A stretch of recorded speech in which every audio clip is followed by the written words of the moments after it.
തമിഴ്നാട്ടിൽ ഗവർണറും രാഷ്ട്രപതിയും ഒപ്പുവെക്കാത്ത 10 ബില്ലുകൾ നിയമമായി.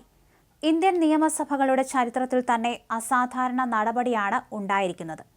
സുപ്രീം കോടതി വിധിയുടെ അടിസ്ഥാനത്തിലാണ് തമിഴ്നാടിന്റെ തീരുമാനമുണ്ടായത്. ഏപ്രിൽ 11-നാണ് 10 നിയമങ്ങൾ സംസ്ഥാന ഗസറ്റിൽ തമിഴ്നാട് സർക്കാർ നോട്ടിഫൈ ചെയ്തത്. ഈ ബില്ലുകൾ സംസ്ഥാന സർക്കാർ പാസാക്കി അനുമതിക്കായി ഗവർണർക്ക് അയച്ചുവെങ്കിലും ദീർഘകാലം അത് പിടിച്ചുവച്ചതിന് ശേഷം അദ്ദേഹം അത് രാഷ്ട്രപതിക്ക് അയക്കുകയായിരുന്നു. തമിഴ്നാട് നിയമവകുപ്പാണ് ബില്ലുകൾ നിയമങ്ങളാക്കി നോട്ടിഫൈ ചെയ്തത്.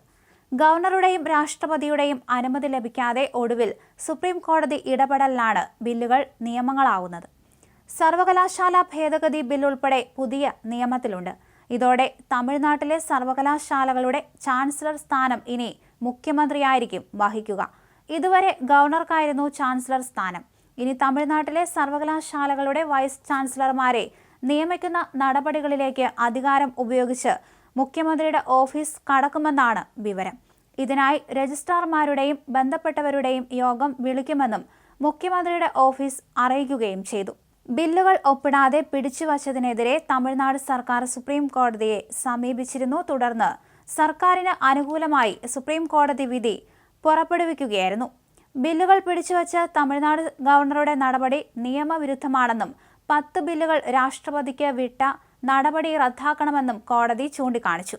നിയമസഭ വീണ്ടും പാസാക്കി അയക്കുന്ന ബില്ലുകൾ ആദ്യ ബില്ലിൽ നിന്നും വ്യത്യസ്തമാണെങ്കിൽ മാത്രമേ രാഷ്ട്രപതിക്ക് വിടാൻ അവകാശമുള്ളൂ എന്ന് കോടതി വിധിച്ചു.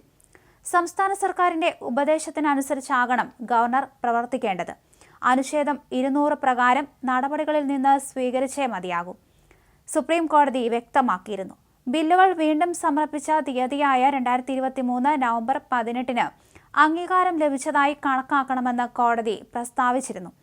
നിയമസഭ വീണ്ടും പാസാക്കി അയക്കുന്ന ബില്ലുകൾ ആദ്യ ബില്ലിൽ നിന്ന് വ്യത്യസ്തമെങ്കിൽ മാത്രമേ രാഷ്ട്രപതിക്ക് വിടാൻ അവകാശമുള്ളൂവെന്ന് സുപ്രീം കോടതി ചൂണ്ടിക്കാണിച്ചിരുന്നു. ഇതിന് പിന്നാലെയാണ് തമിഴ്നാട് സർക്കാരിന്റെ നടപടി.